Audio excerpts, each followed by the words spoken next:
আমরা একসঙ্গে দোয়া করব ফিলিস্তিনকে নিয়ে, আমরা একসঙ্গে দোয়া করব কাশ্মীরকে নিয়ে। আর তবে আমার বিশ্বাস খুব বেশি দিন ধরে নয়, ভারত টুকরো টুকরো হয়ে যাবে। খুব অল্প দিন গসওয়াতুল হিন্দের ঘান আমরা নাকের মধ্যে পাচ্ছি। আল্লাহর ঘরকে তারা হাত দিয়েছে, ওরাও টুকরো টুকরো হয়ে যাবে। সময় বেশি দিন নাই। মাজলুমদের দোয়া কবুল করেন কে? মাজলুমদের দোয়া কবুল করেন কে? সম্মানিত ভাইয়েরা, আমরা বিজয়ী হয়ে যাব। শর্ত হলো ঈমান আনতে হবে, নেকামল করতে হবে। রাজি আছেন তো? ঈমান এবং নেকামল থাকলে আমার মুখের দোয়া কবুল করবেন কে? যা বলবো তাই কবুল করবেন তিনি। সবাই কি নামাজ পড়তে রাজি আছেন? কয় ওয়াক্ত নামাজ? আমার না খুব লজ্জা লাগে জানেন, মুসলমানকে নামাজের কথা বলতে হয়। হ্যাঁ, বিষয়টা এরকম না? মুসলমানকে নামাজের কথা বলতে হবে। মুসলমানকে কেন বলতে হবে নামাজের কথা? এর কারণ হচ্ছে সবচাইতে বড় ব্যর্থতা হলো রাষ্ট্রের ব্যর্থতা, রাষ্ট্রের ব্যর্থতা, রাষ্ট্রের ব্যর্থতা। এত আইন পাশ হলো, নামাজের আইন কেউ পাশ করলো না। কি আইন পাশ করলো? আইন পাশ করলো হলো বেশ্যাবৃত্তির আইন পাশ করছে। করে নাই? সেই পতিতারা পতিতাবৃত্তি করবে, তাদেরকে শ্রমিকের মর্যাদা দিতে হবে। নারী সংস্কারের কিছু নীতিমালা এই প্রেক্ষাপটে পাশ করার ষড়যন্ত্র করা মানে কিছু নাস্তিক, ঘাপটি মারা কিছু নাস্তিক বিভিন্ন মন্ত্রণালয়ে বসে আছে। ঠিক কিনা? এগুলো আমরা হতে দেব না। মেয়েদের সম্মান মর্যাদা প্রতিষ্ঠিত হবে পর্দার বাইরে না পর্দার ভিতরে? পর্দার বাইরে না পর্দার ভিতরে? আমার মাদের সোশ্যাল সিকিউরিটি, সার্বিক সিকিউরিটি একমাত্র পর্দাই দিতে পারে। পর্দার মধ্য দিয়ে তাদের সিকিউরিটি আসতে পারে। মেয়েরা ঢাকবে, মেয়েরা শালীনপূর্ণ পোশাক পরবে। হুকুমটা কার? আসতে বলবেন না, হুকুমটা কার? কে কতটুকু কাপড় পরবে, কে কতটুকু ঢাকবে, কার পোশাকের কোন ড্রেস কোড হবে, সব বলে দিয়েছেন কোরআনে। তিনি কে? আল্লাহ। প্রগতিবাদীরা, প্রগতি ওদের না, ওরা নাম দিছে প্রগতিবাদী। প্রগতি না দুর্গতি। এই প্রগতিবাদীরা বলে একটা পুরুষ যদি গ্রীষ্মের খরতাপে ক্যাম্পাসের সামনে যদি বুকের সবগুলো বুতাম খুলে দিয়ে যদি বাতাস নিতে পারে, একটা নারী কেন পারবে না? কত বড় জানোয়ার দেখেন। আছে না নাই? আছে। এগুলো দুষ্টামি, এগুলো শয়তানি। আল্লাহ তাআলা মাদেরকে বাহ্যিক যে স্ট্রাকচার দিয়েছেন, শারীরিক যে স্ট্রাকচার দিয়েছেন, মেয়েদেরকে আল্লাহ পাক ঢাকতে বলেছেন। আইয়ুদনিনা আলাইহিন্না মিন জালাবিবিহিন্না, তারা তাদের দেহের উপরে প্রশস্ত কাপড়টা ঝুলিয়ে দেবে। এটা কার বিধান বলেন তো? আসতে বলেন কার বিধান? গত কয়েকদিন আগে বাউফল, পটুয়াখালীর বাউফলে কোন এক কর্মকর্তা একজন এসএসসি পরীক্ষার্থী হলে বোরকা পরে ঢুকবে বলে তাকে বলা হয়েছে মুখের নেকাব না খুললে ঢুকতে দেওয়া হবে না। এদের ধরে জুতা বেটা করা দরকার। এখনো এগুলো ষড়যন্ত্রগুলো চলছে। সম্মানিত ভাইয়েরা, সম্মানিত বন্ধুগণ, আমরা ঈমান এনেছি, নেক আমলও করব। জোরে বলি ইনশাআল্লাহ। দেশের উত্তরাঞ্চলের সবুজ বেষ্টিত অঞ্চল, সমতল এরিয়া, রাজশাহীর পবা উপজেলার বড়গাছিহাট হযরত আবু বকর সিদ্দিক রাদিয়াল্লাহু তাআলা আনহু মাদ্রাসা ইতিমখানা মাহফিল ইন্তেজামী কমিটি কর্তৃক আয়োজিত দুদিনব্যাপী তাফসীরুল কোরআন মাহফিল 2025, দিল খোলা, হৃদয় নিংড়ানো, উজাড় করানো সালাম। আসসালামু আলাইকুম ওয়া রাহমাতুল্লাহি ওয়া বারাকাতুহু। সবাই কেমন আছেন? আমাকেও প্রশ্ন করে ফেলেছেন। আল্লাহ তাআলা আমাকে আপনার সাথেই, আপনার মতোই, আপনার সঙ্গেই রেখেছেন। বলি আলহামদুলিল্লাহ। মহান রব্বে করিমের দরবারে অসংখ্য শুকরিয়া, যে মহান আল্লাহ সুবহানাহু ওয়া তাআলা সারাদিনের সকল কাজকর্মের ইতি টেনে ক্লান্ত শ্রান্ত দেহটাকে স্বস্তি দেওয়ার জন্য ধীরে ধীরে যখন বিছানার দিকে চলে যাব, ঠিক সেই মুহূর্তে বসে আছি কোরআনের টানে জান্নাতের ফুল বাগানে। যেমনই বসার তৌফিক দিলেন সেই মহান রবের শানে বলে উঠছি আলহামদুলিল্লাহ। আবারও বলছি আলহামদুলিল্লাহ। চিৎকার মেরে বলছে আল্লাহুম্মা ইন্নী আসআলুকা আল হুদা ওয়াত তুকা ওয়াল আফাফা ওয়াল গিনা। সবাই বলি আল্লাহুম্মা আইন্নি আলা যিকরিকা ওয়া শুকরিকা ওয়া হুসনি ইবাদাতিকা। আমরা আল্লাহ তাআলার শুকর আদায় করে নিলাম। মহান রব্বুল আলামিনের দরবারে লাখ কোটি শুকর, যিনি আমাকে আপনাকে সৃষ্টির সেরা করে দুনিয়াতে পাঠিয়েছেন। মানুষকে আল্লাহ তাআলা দিয়েছেন সকল সৃষ্টির উপরে একটি বিশেষ মর্যাদা, যা অন্য কোনো মখলুককে আল্লাহ তাআলা এই মর্যাদা দেননি। আল্লাহ তাআলা মৃত্যুর মধ্য দিয়ে সকল মখলুকের সকল কিছু সম্পূর্ণ করে ফেলবেন, কিন্তু জিন এবং ইনসান, ওয়ামা খালাকতুল জিন্না ওয়াল ইনসা ইল্লা লিয়াবুদুন মিনাল জিন্নাতি ওয়ান নাস। জিন এবং ইনসানকে, মানুষ এবং জিন জাতিকে আল্লাহ রাব্বুল আলামিন মৃত্যুর পরই তাদেরকে পুনর্জিন্দা করে প্রত্যেকটি কাজের পরিপূর্ণ হিসাব যিনি নেবেন তিনি আমার কে? আসতে বলবেন না, তিনি আমার কে? তিনি যে বিচার করবেন, তিনি যে আমার হিসাব নেবেন, সন্দেহ লাগে না? মরে গেলে শেষ হয়ে যাব? মরে গেলে কি শেষ হওয়ার কোনো সুযোগ আছে? না। কোরআন তা প্রমাণ করে দিয়েছে।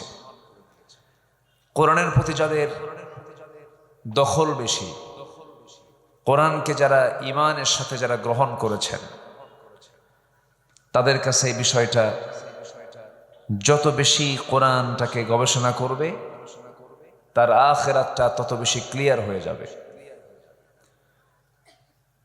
কোরআনটার দিকে যার বেশি নজর থাকবে, খেয়াল থাকবে, তার সামনে জান্নাত এবং জাহান্নামের কোনটা পথ, কোনটা জান্নাত আর কোনটা জাহান্নামের পথ তার সামনে তত বেশি সুস্পষ্ট হয়ে যাবে।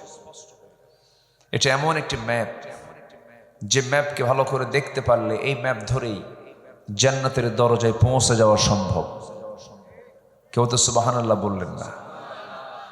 দুনিয়ার ম্যাপে যদি রাজশাহী থেকে টেকনাফ যাওয়া যায়, কাউকে না বলে শুধু ম্যাপ ফলো করলেই পাওয়া যায়।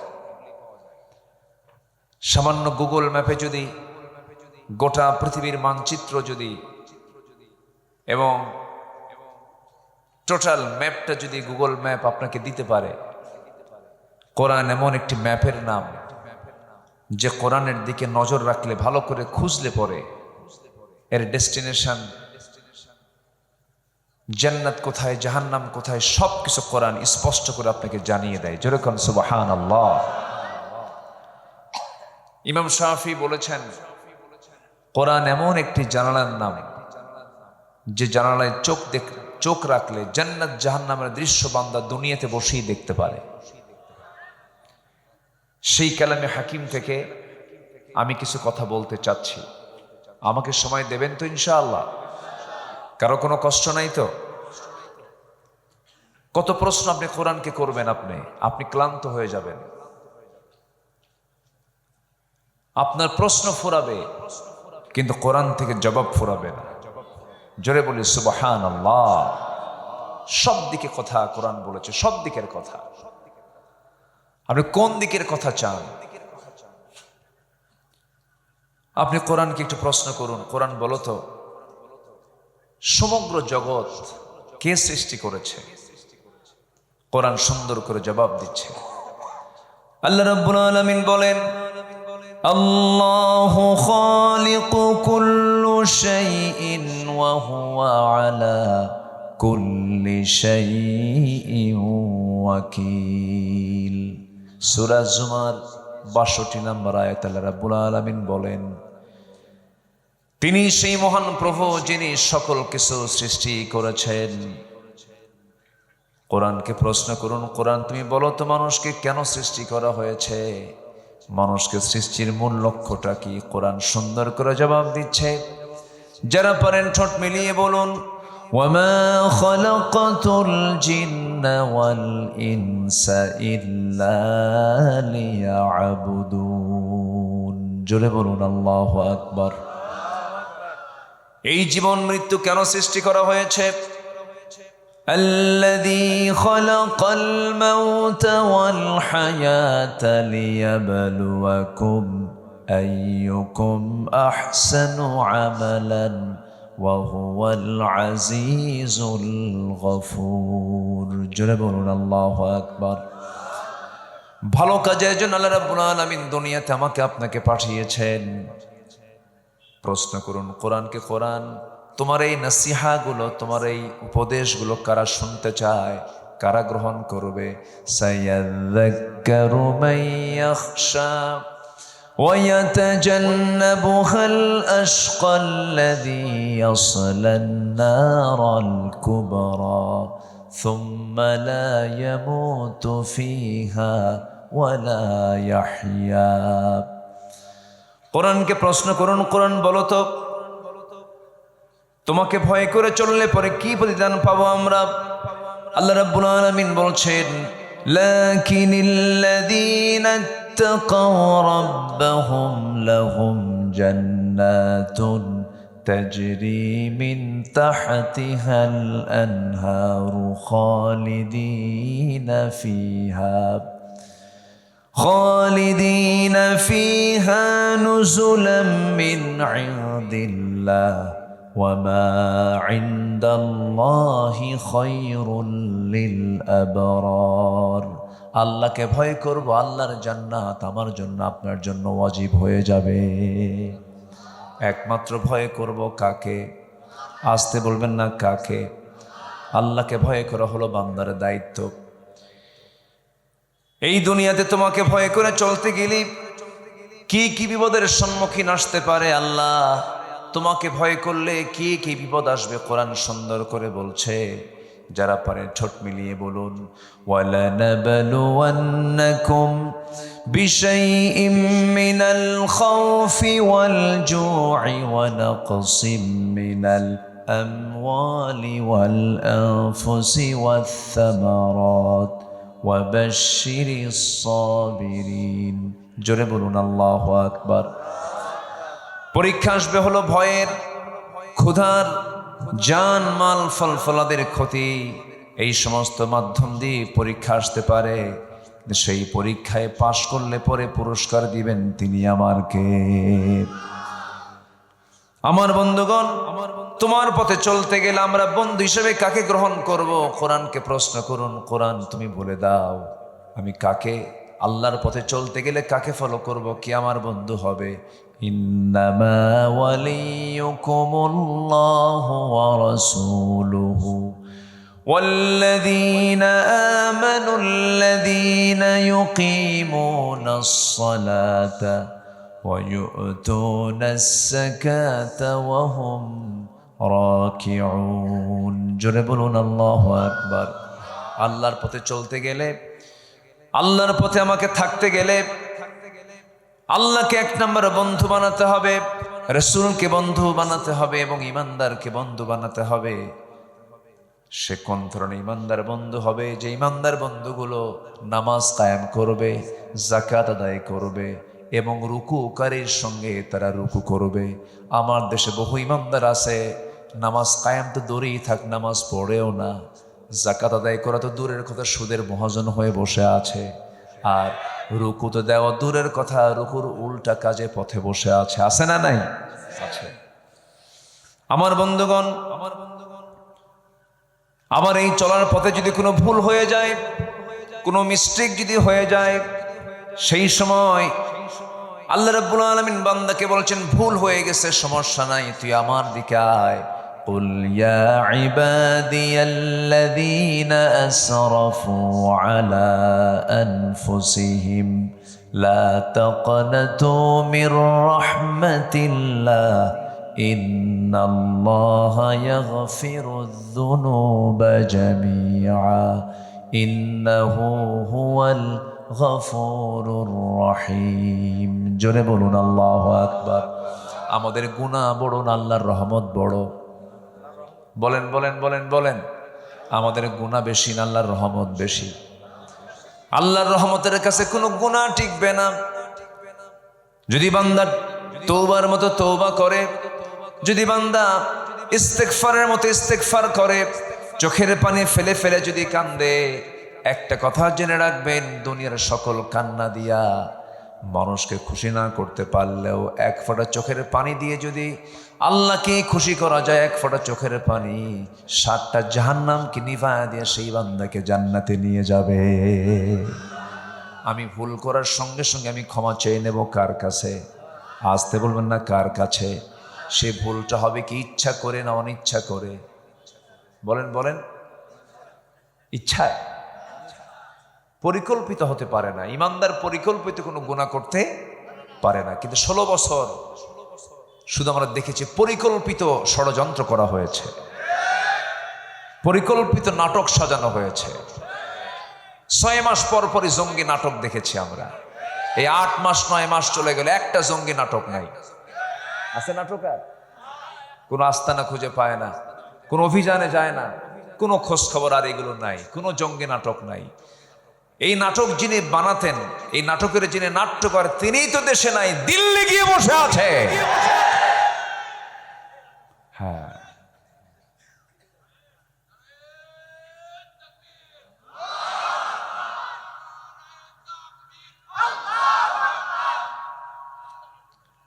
সম্মানিত ভাইয়েরা, পরিকল্পিতভাবে সাজানো নাটক তারা তৈরি করেছে। আল্লাহর পছন্দের বান্দাগুলোকে তারা পরিকল্পিতভাবে রাষ্ট্রীয়ভাবে হত্যা করেছে তারা। আপনি চিন্তা করতে পারেন, আল্লামা সাঈদীর মতো মানুষকে কেমন করে নাটক তৈরি করে কারাগার থেকে বের করে হসপিটালে নিয়ে ইনজেকশন পুশ করে দুনিয়া থেকে বিদায় করা হয়েছে। এরকম করে একটা দুইটা নয়, ফেরাউন খুন করেছিল 40,000 শিশু, আর এরা 16 বছরে খুন করেছে 60,000 মানুষকে। এগুলো নাটক। এই নাটকের বুদ্ধিদাতা হলো মিস্টার ইবলিস। আসতে কন কেন? এই বুদ্ধি কে দিয়েছিল? ইবলিস বুদ্ধি দিয়েছিল। ইবলিসের বুদ্ধিতে চলার কারণে আর হজম করতে পারে নাই, সব দৌড় মারছে, কেউ নাই। খাইছে বেশি, যে মশা বেহুশ হয়ে খায়, যে মশা, কিছু মশা আছে খুব স্মার্ট মশা, পরে কখন টেরও পাওয়া যায়। স্মার্ট মানে আপনার চোখে পড়ার আগে ওর মানে চামড়ায় বসাও শুরু, খাওয়াও শুরু, যাওয়াও শেষ। আপনি দেখেনি না, পরে দেখেন যে কি চুলকায় কেন, ফুলে গেল কেন, মানে মশা নাই কিন্তু খায় চলে গেছে। স্মার্ট মশা। আর কিছু মশা আছে হলো মানে এত খাদক, যখন বসছে ঠিক আছে, কিন্তু অমাপা খায়। দেহের যে ওজন তার চাইতে ওজন বেশি হলো মশার। আল্লাহ তাআলা এই জন্য মশার উদাহরণ আজ থেকে 1500 বছর আগে দিয়েছেন। মশার উদাহরণ, মাযা আরাদাল্লাহু বিহাযা মাসালা। তোমার আল্লাহর কাজ নাই কামনে আল্লাহ মশার উদাহরণ কোরআনের মধ্যে দিল কেন? এই জাতীয় প্রশ্ন যখন করা হলো, কিন্তু আল্লাহ তাআলা তার এই উদাহরণ দিতে কি তা আল্লাহর কোনো কারো কাছে কৈফিয়ত দেওয়া লাগবে? আর মশা কি ছোটখাটো কোনো বিষয় না। আজকের এই প্রযুক্তির যুগেও সামান্য মশার কামড়ে মানুষ মরে যায়, যায় না? লেটেস্ট একটা রোগ যেটা, সেটা হলো কি, এডিস মশার কামড়ে কি হয়? ডেঙ্গু। ডেঙ্গু হয়েছে যার, পঙ্গু হয়েছে সে এই মশার কামড়ে। তো মশা যখন মানুষের চামড়ায় বসে, চামড়ায় বসার সঙ্গে সঙ্গে সে আগে কি করে? আগে হুল ফুটায় না, আগে চতুর্দিকে অ্যানেস্থেসিয়া করে, অবশ করে এরপর আপনাকে সাইজ করে। আগে তুই টের পাবি, তোর বাপও টের পাবে না। আগে অ্যানেস্থেসিয়া করে এরপরে সে তার হুলটা ফুটায়, পরিমাণ মতো খেয়ে, যেটা স্মার্ট, সে উঠে চলে যায়। কিন্তু কিছু মশা আছে বেহুশ, খাইতে খাইতে কোনো হুঁশ থাকে না, দেহের চাইতে ওর রক্তের পরিমাণ পেটে নেওয়া বেশি হয়ে যায়, আর নড়তে পারে না, উঠতেও পারে না, সিথে পড়ে ওই জায়গায় মরে। এই 16 বছর যারা ছিল ক্ষমতায়, বেহুশের মতো খাইছে, পালানোর রাস্তা খুঁজে পায় নাই। সিলেট দিয়ে যাইতে চাইছিল কালামানিক, সিলেটবাসী একদম বিসি আউট করে দিছে। জানেন না আপনারা? জানেন না? এগুলো জানেন না? আল্লাহ ছাড় দেন, ছেড়ে দেন না। এই জন্য জুলুম করা যাবে না, আমরা জুলুম করব না। জোরে বলি ইনশাআল্লাহ। জুলুম করলে একদম সোজা ডাইরেক্ট তাকে ধরে ফেলেন কে? আল্লাহ ধরে ফেলেন। জুলুমের কাতারে যাওয়া যাবে না, জুলুম করতে পারবো না আমরা। জুলুম, ইমানদার কখনো জুলুম করতে পারে না। ইমানদারের সঙ্গে জুলুম শব্দটা যায় না। ইমানদার জুলুমকে উৎখাত করে সেখানে শান্তি প্রতিষ্ঠা করবে, হককে প্রতিষ্ঠা করবে। ইমানদার কখনো জালিম হতে পারে না, ইমানদার কখনো ফাসিক হতে পারে না, ইমানদার কখনো মুশরিক হতে পারে না। আমার বন্ধুগণ, এই জন্য আমরা কোরআনের সঙ্গে ধারণা দেব, কোরআনকে মানব। জীবনের এক জায়গায় না, সব জায়গায়। বলুন, আসতে বলবেন না, এক জায়গায় না, সব জায়গায়।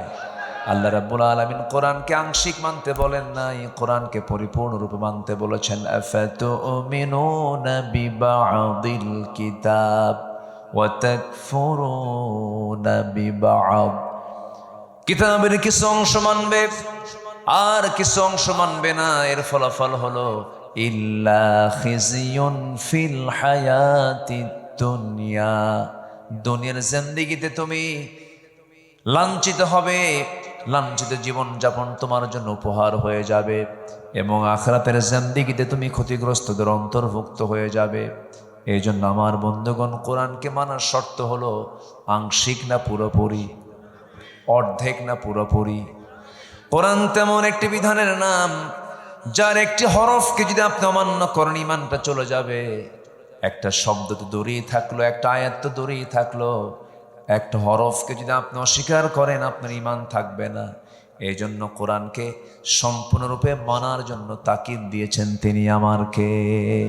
উদখুলু ফিস-সিলমি কাফা ওয়ালা তাত্তাবিউ খুতুওয়াতিশ শাইতান ইন্নাহু লাকুম আদুউম মুবিন। জোরে বলুন আল্লাহু আকবার। পরিপূর্ণরূপে ইসলামে দাখিল হয়ে যাও। আংশিক ইসলামকে মানা যাবে না। ব্যক্তিগত জীবনে ইসলাম মানবে, পারিবারিক জীবনে ইসলাম মানবে, রাষ্ট্রীয় জীবনে ইসলাম মানবে না। রাজনীতির প্ল্যাটফর্মে গিয়ে নবীর নাম বাদ দিয়ে দিবা। রাজনৈতিক আন্দোলন করতে গিয়ে আমার নবীর সুন্নাহকে বাদ দিয়ে তুমি অন্য নেতারে তুমি সুন্নাহকে ধরবা। রাসূলকে শুধু নামাজে মানবে, রাসূলকে শুধু রোজাতে মানবে, রাজনীতির প্ল্যাটফর্মে মানবে না, রাষ্ট্রবিধানে মানবে না, আইনে মানবে না। তুমি নবীর উম্মত নাও, তুমি হলো ভণ্ড, মহাভণ্ড। ঠিক কিনা? নিজের সুবিধা মতো করে ইসলামকে মানতে চায়, সুবিধা মতো, নিজের সুবিধা ইসলাম মানা যাবে না। ইসলামকে মানতে হবে ইসলামের মতো করে। ইসলামকে মানতে হবে কি? ইসলামের মতো করে ইসলামকে মানতে হবে। ইমানদার কখনো বলতে পারেন আমি জাতীয়তাবাদী চেতনার মানুষ, ইমানদার কখনো বলতে পারেন আমি সেকুলার পন্থী মানুষ, ইমানদার বলতে পারেন আমি সোশিয়ালিজমকে লালন করি, ইমানদার বলতে পারেন আমি ক্যাপিটালিজমকে লালন করি। কারণ এই সমস্ত ইজমগুলো সব মানুষের তৈরি করা ইজম। এই সমস্ত তন্ত্র মন্ত্র পচা বস্তা সব নিজের জীবন থেকে ধুয়ে মুছে সাফ না করা পর্যন্ত ইমানের দাবি করা সম্ভব নয়। রাগ করতেছেন নাকি আপনারা?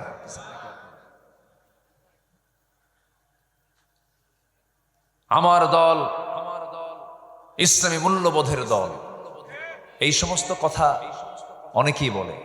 আমরা ধর্মীয় মূল্যবোধে বিশ্বাসী। ধর্মীয় মূল্যবোধে বিশ্বাসী তো ইসলামী দল করো না কেন? হ্যাঁ, কি রাগ করতেছেন নাকি আপনারা? রাগ করলেও কি করবো ভাই, আমাকে সত্য কথা বলতে হবে তো। আপনি বলছেন আমি ধর্মীয় মূল্যবোধে বিশ্বাসী। ধর্মীয় মূল্যবোধে যদি আপনি বিশ্বাসী হন, ইসলামী মূল্যবোধে যদি বিশ্বাসী হন, আপনার দলের নাম তো ইসলামী দল হবে না, আপনার দলের নাম হবে ইসলামী দল।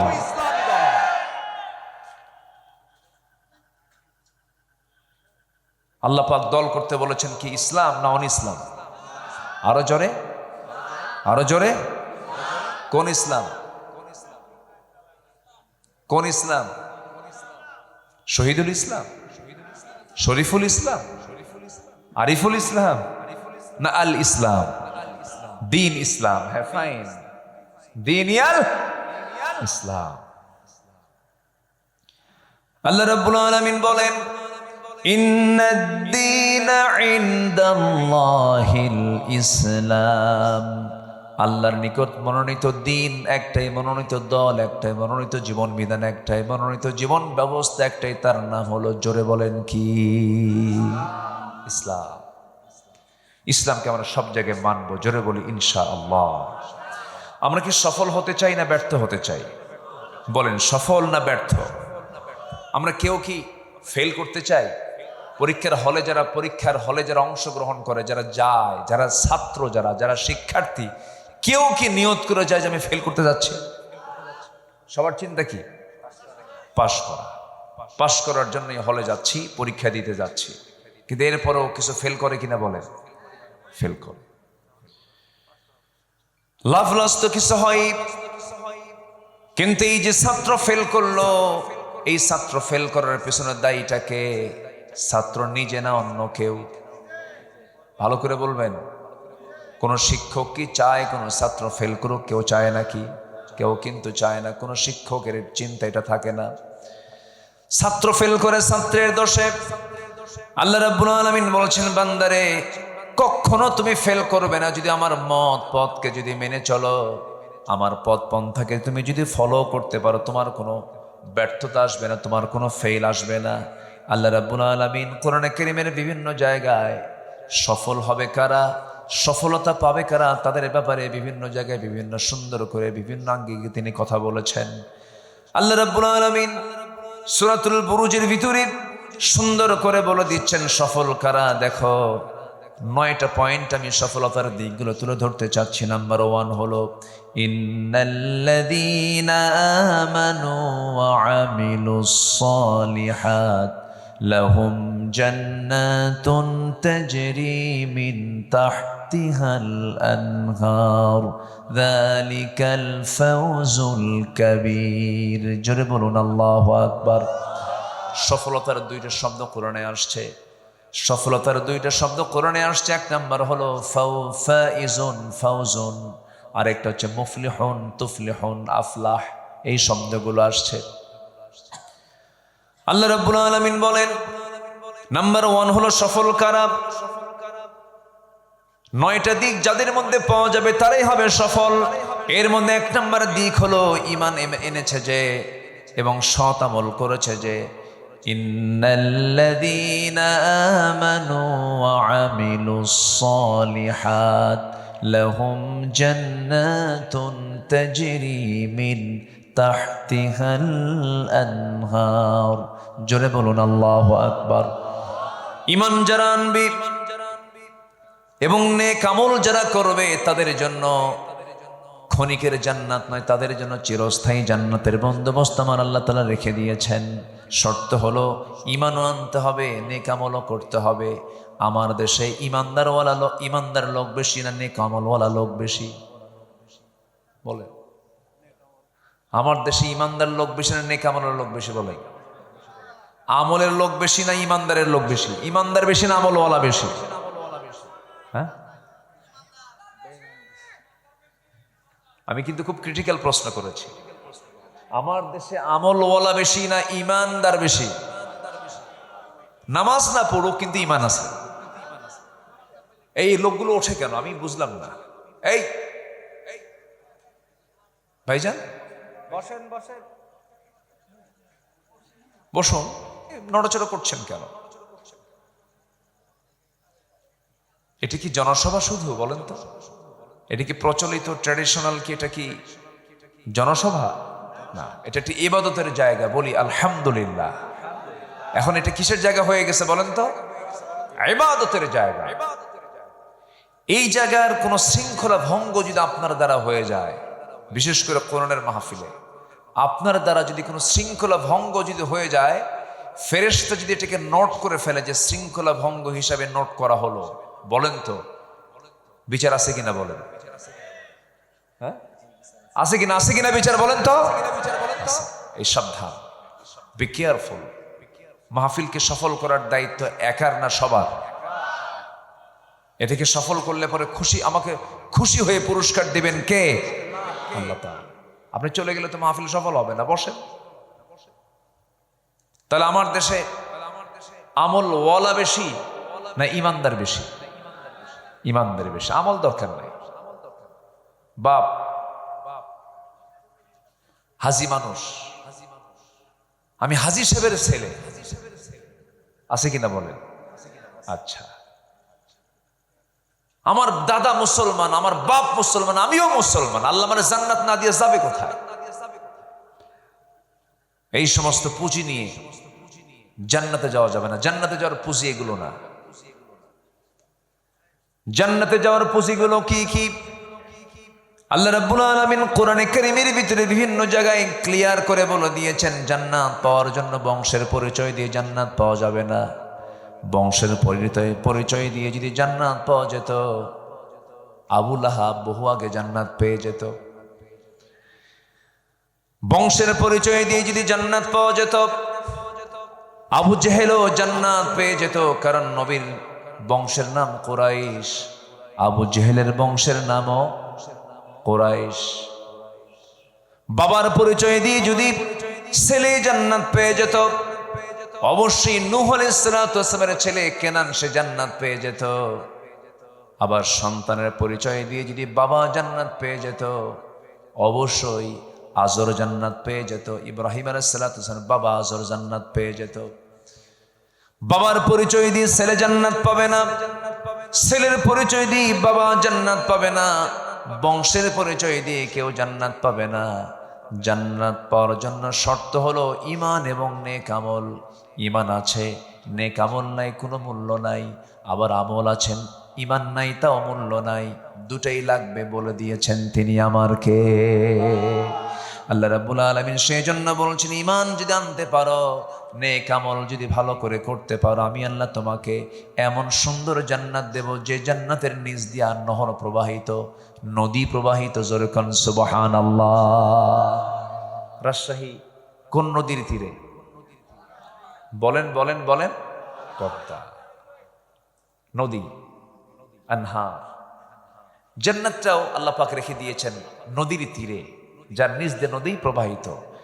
যেখানে জান্নাতের বর্ণনা সেখানে আল্লাহ পাক নহরের কথা বলেছেন। সে জায়গায় থাকবে হলো শুধু পানির নহর নয়, 4টা নহর থাকবে। কেউ কি একটু সুবহানাল্লাহ বলবেন না ভাই? সবাই কি জান্নাত চান না? সবাই কি জান্নাত চান? 4টা নহর থাকবে সেই জায়গায়। এর মধ্যে আল্লাহ রাব্বুল আলামিন 1 নম্বরে জান্নাতের কথা বলেছেন, যে নহরের কথা বলেছেন। পানির নহর থাকবে, শরাবের নহর থাকবে, মধুর নহর থাকবে, দুধের নহর থাকবে। আল্লাহ রাব্বুল আলামিন দুধটাও দুনিয়াবাসীর জন্য দিয়ে দিয়েছেন। মধুটাও আল্লাহ রাব্বুল আলামিন দুনিয়াবাসীর জন্য দিয়ে দিয়েছেন, পানিটাও দিয়ে দিয়েছেন। আরেকটা হলো শরাব, সেই শরাবটা স্পেশাল শরাব। দুনিয়ার মদ খেলে পরে লিভার পচে যায়, সেন্সলেস হয়ে যায়, মস্তিষ্ক বিকৃত হয়ে যায়। কিন্তু জান্নাতের যে শরাব আল্লাহ রাব্বুল আলামিন দিবেন, যা পান করলে পরে যৌবন শক্তি ডাবল ডাবল হয়ে যাবে। এবং আল্লাহ রাব্বুল আলামিন ওই শরাবের মধ্য দিয়া ওই জান্নাতের যুবকটাকে চিরযৌবন তাকে দিয়ে দিবেন। যেরকম সুবহানাল্লাহ। আর দুনিয়ার শরাব খেলে কি হয়? তাল না মাতাল, তাল না মাতাল, মাতাল।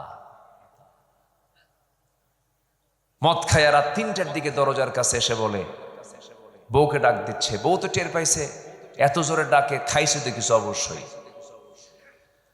দরজা খোলার সাহস পায় না, বড় ছেলেকে ডাক দিয়ে বলে, বাজান তোর বাপ আসছে, দরজায় ডাকতেছে, আমি তো একা যেতে পারতেছি না, তুই আয় সাথে। বড় একটা ছেলেকে সাথে নিয়ে দরজার কাছে এসে দরজা খোলা মাত্রই ডাবল বোতল খাইছে। চোখ বড় বড় বানায়া বইয়ের দিকে তাকায়া বলে, আম্মা আসসালামু আলাইকুম। বউ মনে মনে কয়, হাই রে, কোন তালে পড়লাম। এটা রাগ করে বলে ফেললো, তোমার কি একটু হুঁশ নাই? পাশে একটা যুবক ছেলে পাশে দাঁড়ায় আছে, তুমি তার সামনে আমার মা বলে ডাকো? ছেলের দিকে এখন উল্টা তাকায় বলে, দুলা ভাই আসসালামু আলাইকুম। এই হচ্ছে দুনিয়ার শরাব। এবং যে মাদকাসক্ত, তার দ্বারা সবই সম্ভব। সে তার নিজের মেয়ের সঙ্গেও জেনা করতে পারে, নিজের বোনের ইজ্জত দিতে পারে, একটা মানুষকে খুন করতে পারে। আর সেই মদের ফ্যাক্টরি আমার দেশে থাকে, আর সেই মদের আইন আমার দেশের সংসদে মুসলমানরা পাশ করে। আর সেই দল করে বলে, আমি ধর্মীয় মূল্যবোধে বিশ্বাসী। কি কথা কি বুঝতেছেন আপনারা? কার গায়ে লাগলো আর কার গায়ে না লাগলো এগুলো আমাদের দেখার বিষয় নাই। এগুলো কথা বলতে হবে আমাদের। জেল খাটছি, অনেক অত্যাচার সহ্য করছি, সমস্যা নাই। মরবো তো একবারই, মরার মতো মরবো। বাতিলদের সামনে মাথা নত ইমানদার কখনো করতে চায় না, করতে পারেও না, ঠিক কিনা?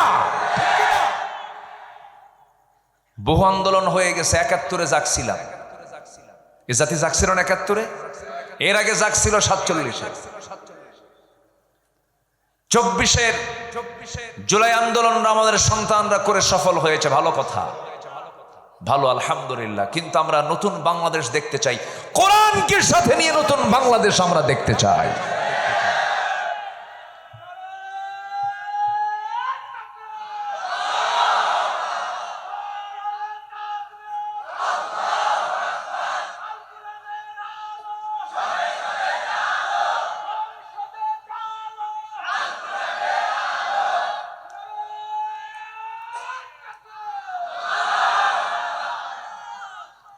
আমার দেশের নেতৃত্ব আজ পর্যন্ত 54 বছরের যারাই ছিল, তারা এক একটা বড় বড় চিটার, ঠিক কিনা?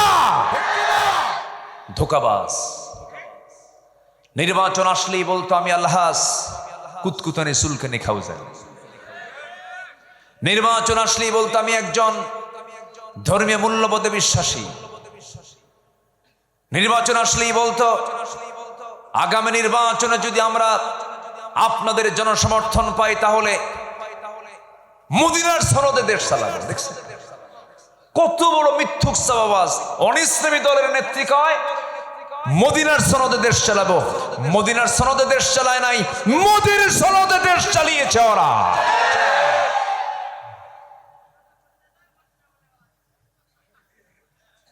সম্মানিত ভাইয়েরা, আমরা চাঁদাবাজদের দৃশ্য আর বাংলার জমিনে দেখতে চাই না। যারা ভূমিদস্যু, যারা পুকুর দখল করে, ব্যবসা দখল করে, জায়গা দখল করে, ওই সমস্ত কালোবাজারিদের নেতৃত্ব দেখতে চাই না আমরা বাংলার জমিনে।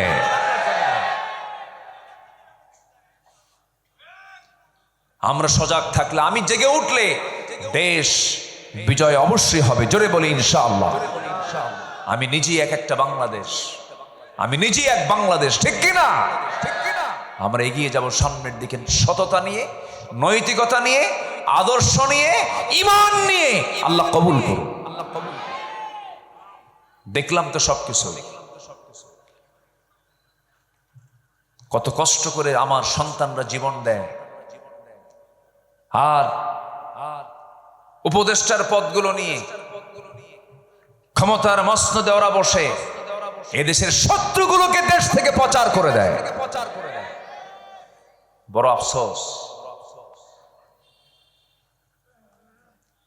মন চুটলেই 16 বছর ধরে এক নেতার বক্তব্য শুনতাম, মন চুটলেই বলতো খেলা হবে।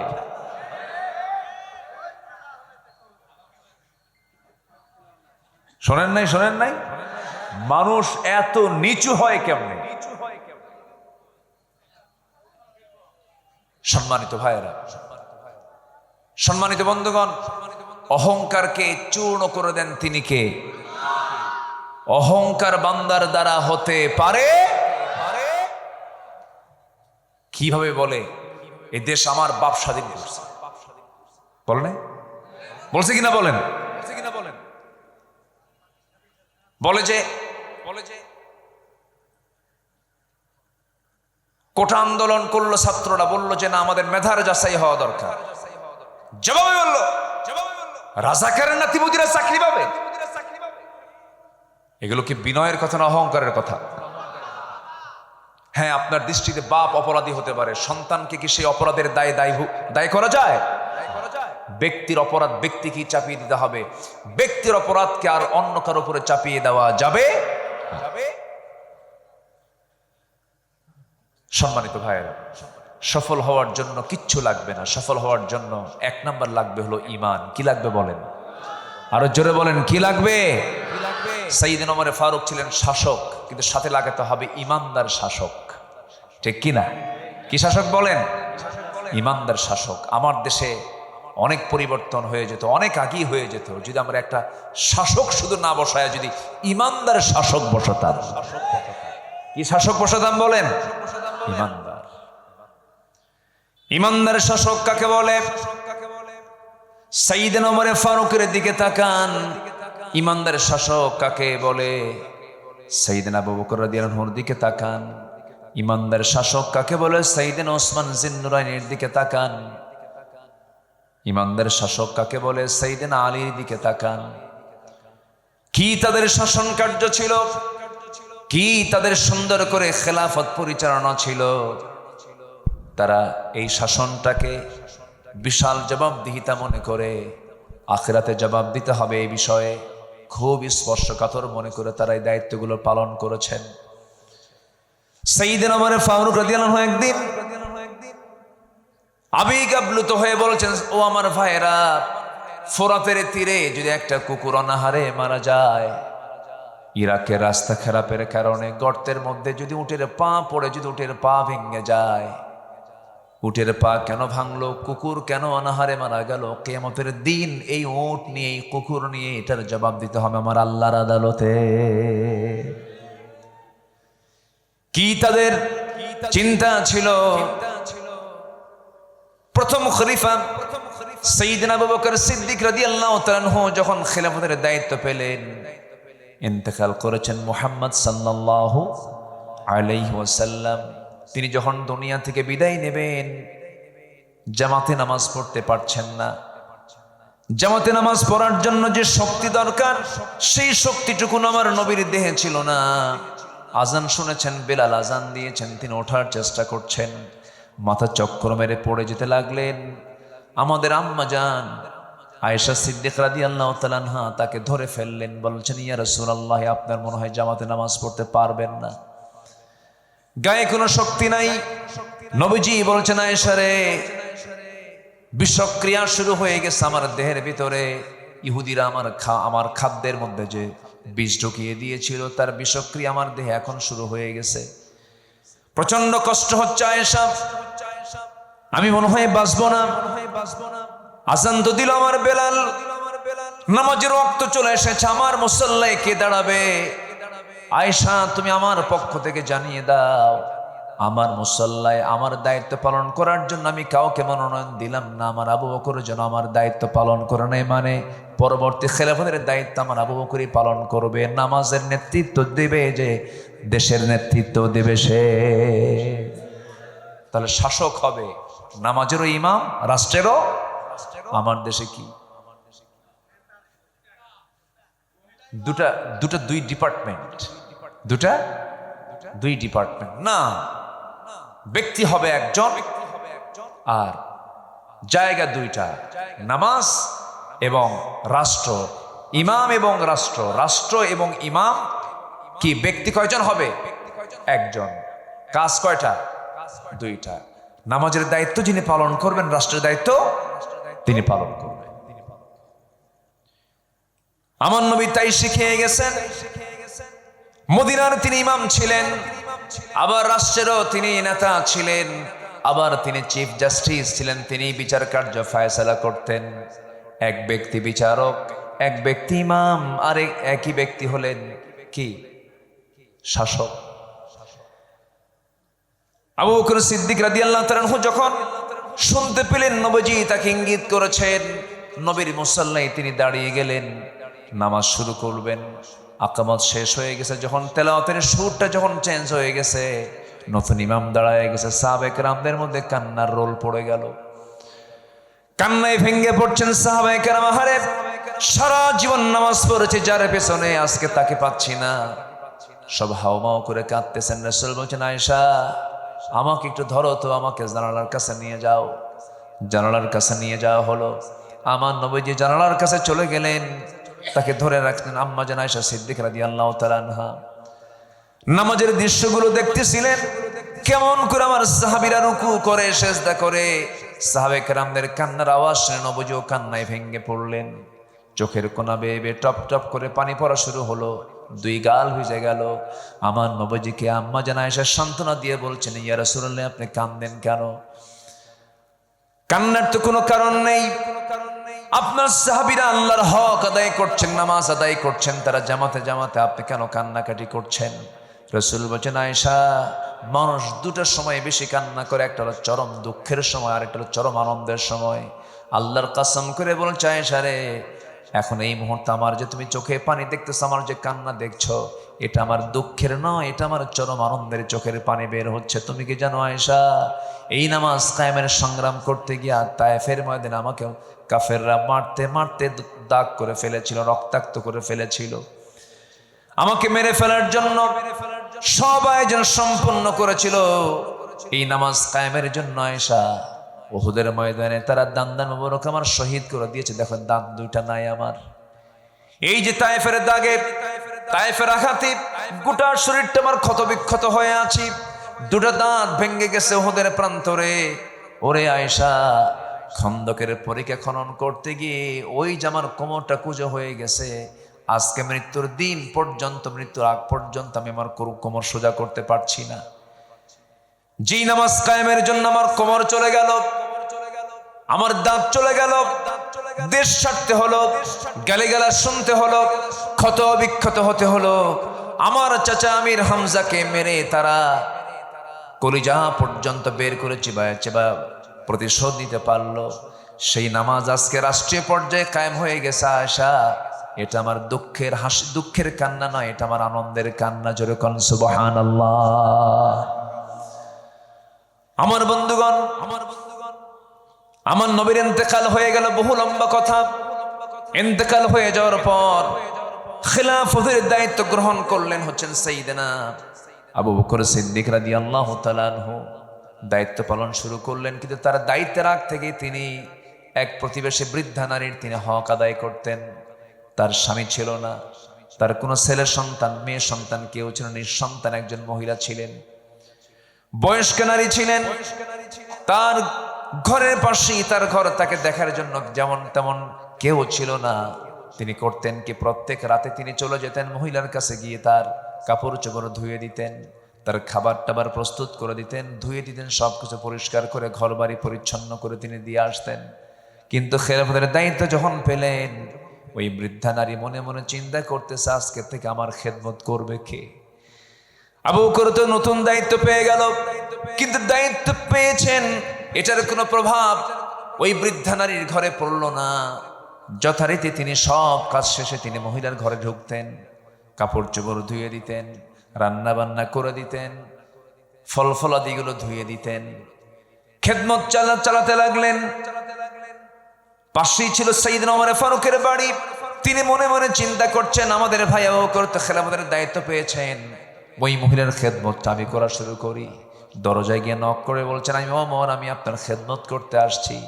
সঙ্গে সঙ্গে মহিলা বলছে, খেদমতের প্রয়োজন নাই, কিছুক্ষণ আগে এক যুবক আমার খেদমত করে থিয়ে চলে গেছে।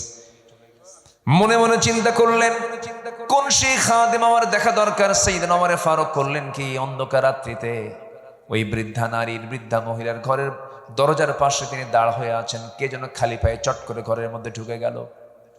প্রথম রাত পান নাই, দ্বিতীয় রাত পান নাই, তৃতীয় রাতে তিনি দেখতে পেলেন কে যেন ঘরের মধ্যে খালি পায়ে ঢুকে গেল।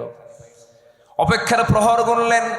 কিছুক্ষণ পর দরজা খুলে যখন বের হতে নিয়েছেন, নগ্ন পায়ে পিছন থেকে চট করে তার হাতটা চেপে ধরে মুখের দিকে তাকায় দেখেন কেউ নয়, সাইয়েদনা আবু বকর সিদ্দিক রাদিয়াল্লাহু আনহু সামনে দাঁড়ানো। ওমর ফারুক বলছে, আমিরুল মুমিনিন, আমাদের তো কিছু হক আছে। আপনি দিনের বেলা রাষ্ট্র চালাবেন, রাত্রিবেলা এত পরিশ্রম করবেন, আপনি তো বাঁচবেন না, অসুস্থ হয়ে পড়বেন। সাইয়েদনা আবু বকর বলেন, আবু ওমর, কিয়ামতের দিন আমার হিসাব তুমি দিবা না, তোমার হিসাবটা আমি দেব না। আমার প্রতিবেশীর হক আমাকে আদায় করার সুযোগটা তুমি দিয়ে দাও। জোরে কোন সুবহানাল্লাহ।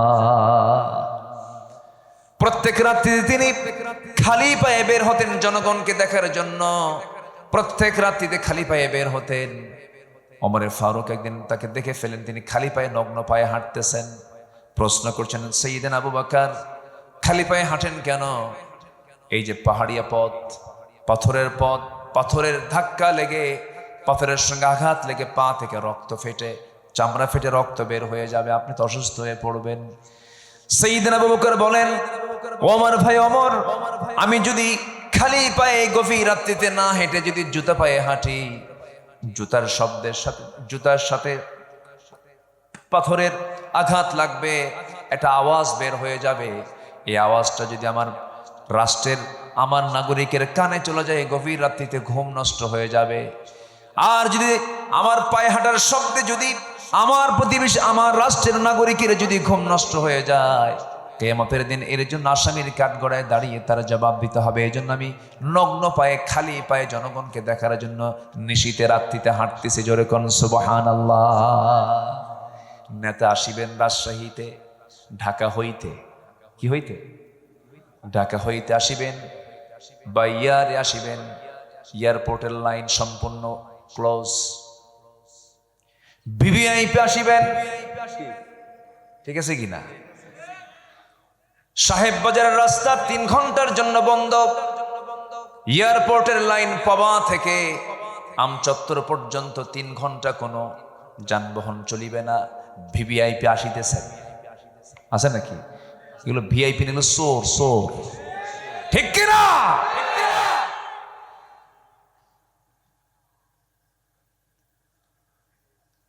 সাইয়েদনা আবু বকর সিদ্দিক রাদিয়াল্লাহু তাআলা আনহু নাগরিকের ঘুমের যেন ব্যাঘাত না হয়, জুতার সাথে পাথরের একটা ধাক্কা লাগবে, আওয়াজটা নাগরিকের কানে চলে যাবে, ঘুম নষ্ট হবে। এই জন্য তিনি খালি পায়ে হাঁটতেন। জোরে কোন সুবহানাল্লাহ। কি চেতনা তাদের মধ্যে কাজ করত! আমার বন্ধুগণ, কথার তো কোনো শেষ নাই। 2 বছর খেলাফতের দায়িত্ব পালন করেন। কয় বছর বলেন? 2 বছর। ইন্তেকাল করলেন। ওমর ফারুক রাদিয়াল্লাহু তাআলা আনহু খেলাফতের দায়িত্ব গ্রহণ করলেন। এখন তো এই মহিলার খেদমত করার জন্য কেউ নাই, তিনি ইন্তেকাল করেছেন। যেই দিন তিনি দায়িত্ব পেয়েছেন, সেই ওমর ফারুক সেই রাত্রিতে মহিলার ঘরে চলে গেছেন। দরজায় নক করেছেন, মহিলা জানে না প্রথম খলিফা ইন্তেকাল করেছেন। দরজায় নক করার সঙ্গে সঙ্গে দরজা খুলে গেছে। প্রয়োজনীয় সমস্ত খেদমতগুলো সম্পূর্ণ করলেন। সবকিছু ধুয়ে টুয়ে ক্লিয়ার করে তিনি ঘর থেকে বের হয়ে আসলেন।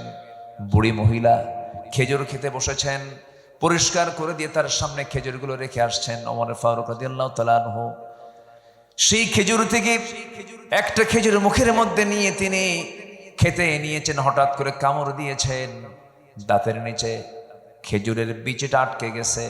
সঙ্গে সঙ্গে বুড়ি মহিলা বলে ফেলতেছেন ইন্না লিল্লাহ।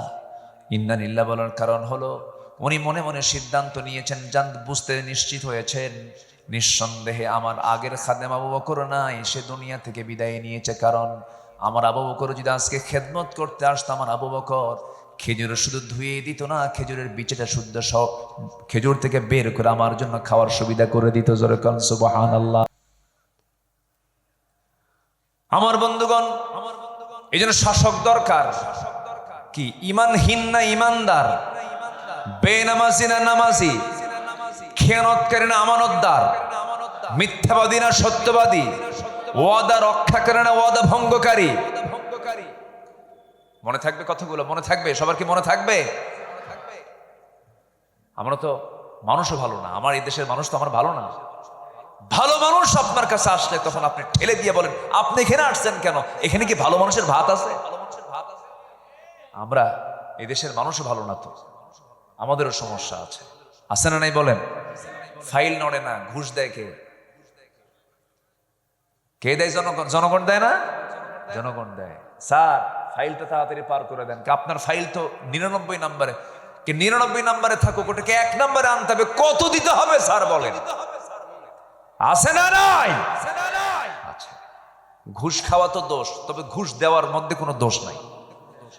আসতে কয়, আছে না নাই? সুদ খাওয়া তো দোষ, তবে সুদ দিতে কোনো দোষ নাই। হ্যাঁ, আছে না নাই? সুদ খাওয়াও দোষ, সুদ দেওয়াও দোষ। সুদ খাইলি কেন, এটারও বিচার হবে। সুদ দিলি কেন, এটারও বিচার হবে। বিচার করবেন কে? চলে যাচ্ছেন নাকি আপনারা? সবাই থাকবেন তো? জোরে বলি ইনশাআল্লাহ। মানে সুদের কথা বলতেছি তো আবার রাগ করতেছেন কিনা জানি না। এই সময় দয়া করে উঠবেন না, যদি ওঠেন ভাববো ওটাই সুদ খায়।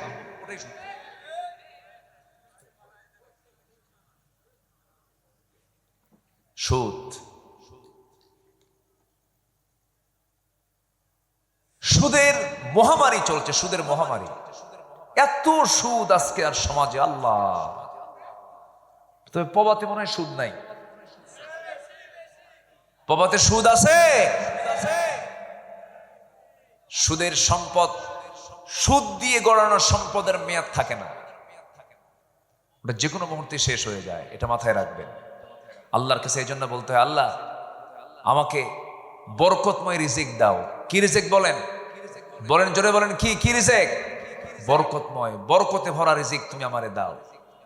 হাজার হাজার কোটি টাকার মালিক, শান্তি নাই। ঘরে ঢুকলে বউ ঠিক নাই, মেয়ের দিকে তাকালে ওর চরিত্র ঠিক নাই, ছেলেটা ইয়াবা খায়, শীত হয়ে পড়ে থাকে। আছে না নাই? ছেলে ইয়াবা খায়, মেয়ে নোংরামি করে, বউটা পরকিয়া করে। হাজার হাজার কোটি টাকার মালিক, ও নিজেও মদ খায়, শীত হয়ে পড়ে থাকে। একই ছাদের নিচে, একই দেওয়ালে, একই ফ্ল্যাটে, একই বাড়িতে থাকে, কারোর সঙ্গে কারো কোনো সম্পর্ক নাই। এগুলো কি রিজিক? এগুলো কি বরকত? ঈমান আনবো, নেকামল করব, গোটা পরিবার, গোটা সমাজ, গোটা রাষ্ট্র বরকতে ভরপুর হয়ে যাবে। এই জন্য সফল হতে হলে আগে 1 নম্বর পুঁজি হলো ঈমান এবং আমল। ঈমান এবং, জোরে বলেন, ঈমান এবং আমল। আল্লাহ কবুল করুন, জোরে বলি আমিন। ঈমান আনা মাত্রই পরীক্ষা আসবে, কিন্তু পরীক্ষা দেব না ইনশাআল্লাহ? বলেন পরীক্ষা দিতে রাজি আছি তো ইনশাআল্লাহ? ঈমান মানি হলো পরীক্ষার সম্মুখীন হতে হবে, পরীক্ষা দিতে হবে। আশাদ্দুন নাসি বালাউল আম্বিয়া সুম্মাল আমসাল ফাল আমসাল। এই দুনিয়াতে যত বড় বালা মুসিবত আসছে, এর মধ্যে সবচেয়ে বেশি বালা মুসিবতের সম্মুখীন হয়েছেন আম্বিয়া কেরাম। আপনি কোন নবীর দিকে তাকাবেন, তার বালা নাই, মুসিবত নাই। নূহ আলাইহিস সালাতু ওয়াস সালাম মারতে মারতে তাকে রক্তাক্ত করে রাস্তায় ফেলে দিয়ে যেত, কিন্তু তার দাওয়াত বন্ধ হতো না। তিনি কেমন করে দাওয়াত দিয়েছেন, ইন্নী দাআউতু কওমি লাইলাও ওয়া নাহারা। তিনি দিনে এবং রাত্রিতে কালিমার দাওয়াত দিয়েছেন। 900 বছর। কত বছর বলেন? 900 বছর। ইসলাম কবুল করেছে মাত্র 80 জন মানুষ। 80 থেকে 90 জন মানুষ ইসলাম কবুল করেছে। আমার বন্ধুগণ, তার দাওয়াত বউ পর্যন্ত গ্রহণ করে নাই, তার দাওয়াত সন্তান পর্যন্ত গ্রহণ করে নাই। ইমরাত নূহ, ইমরাত লূত, বউটা পর্যন্ত ঈমান আনে নাই, ছেলে পর্যন্ত ঈমান আনে নাই। কিন্তু এখানে এর মানে কি আল্লাহর নবীর দাওয়াত ব্যর্থ না সফল? বলেন বলেন বলেন বলেন। তার দাওয়াত কিন্তু ব্যর্থ ছিল না। আইয়ুব আলাইহিস সালামকে আল্লাহ রাব্বুল আলামিন কত বড় পরীক্ষায় ফেলে দিয়েছেন। অসুখ বিসুখ হলে পরে অনেকে হতাশ হয়ে যান। আল্লাহ তাআলা নবীকে অসুখ দিয়ে বুঝিয়ে দিয়েছেন, দুনিয়ার মুসলমান, দুনিয়ার বান্দারা, তোমরা মন খারাপ করো না, আমি আমার পছন্দের নবীকে পর্যন্ত আমি রোগ দিয়ে তাকে পরীক্ষা করেছি। আমরা একসঙ্গে দোয়া করব ফিলিস্তিনকে নিয়ে, আমরা একসঙ্গে দোয়া করব কাশ্মীরকে নিয়ে। আর তবে আমার বিশ্বাস খুব বেশি দিন ধরে নয়, ভারত টুকরো টুকরো হয়ে যাবে। খুব অল্প দিন, অল্প দিন। গাসওয়াতুল হিন্দের ঘান আমরা নাকের মধ্যে পাচ্ছি। আল্লাহর ঘরকে তারা হাত দিয়েছে, ওরাও টুকরো টুকরো হয়ে যাবে। সময় বেশি দিন নাই, ইসরায়েল টুকরো টুকরো হয়ে যাবে, টিকবে না। মাজলুমদের দোয়া কবুল করেন কে? মাজলুমদের দোয়া কবুল করেন কে? সম্মানিত ভাইয়েরা, আমরা বিজয়ী হয়ে যাব। শর্ত হলো ঈমান আনতে হবে, নেকামল করতে হবে। রাজি আছেন তো? ঈমান এবং নেকামল থাকলে আমার মুখের দোয়া কবুল করবেন কে? যা বলবো তাই কবুল করবেন তিনি। সবাই কি নামাজ পড়তে রাজি আছেন? কয় ওয়াক্ত নামাজ? আমার না খুব লজ্জা লাগে জানেন, মুসলমানকে নামাজের কথা বলতে হয়। হ্যাঁ, বিষয়টা এরকম না? মুসলমানকে নামাজের কথা বলতে হবে।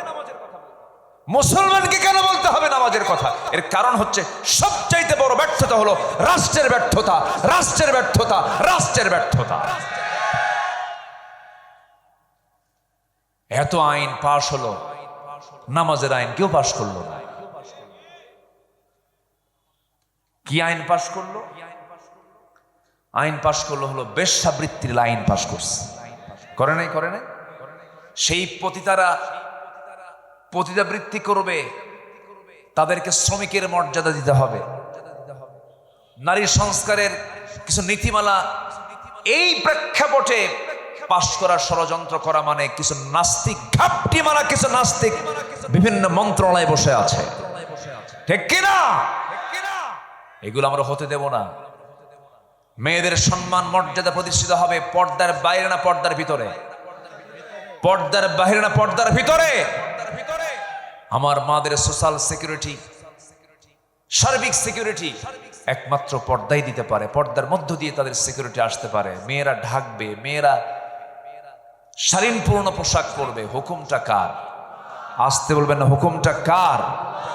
কে কতটুকু কাপড় পরবে, কে কতটুকু ঢাকবে, কার পোশাকের কোন ড্রেস কোড হবে, সব বলে দিয়েছেন কোরআনে। তিনি কে?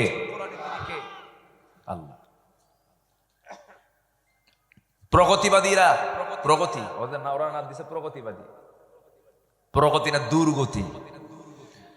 এই প্রগতিবাদীরা বলে একটা পুরুষ যদি গ্রীষ্মের খরতাপে ক্যাম্পাসের সামনে যদি বুকের সবগুলো বুতাম খুলে দিয়ে যদি বাতাস নিতে পারে, একটা নারী কেন পারবে না? কত বড় জানোয়ার দেখেন।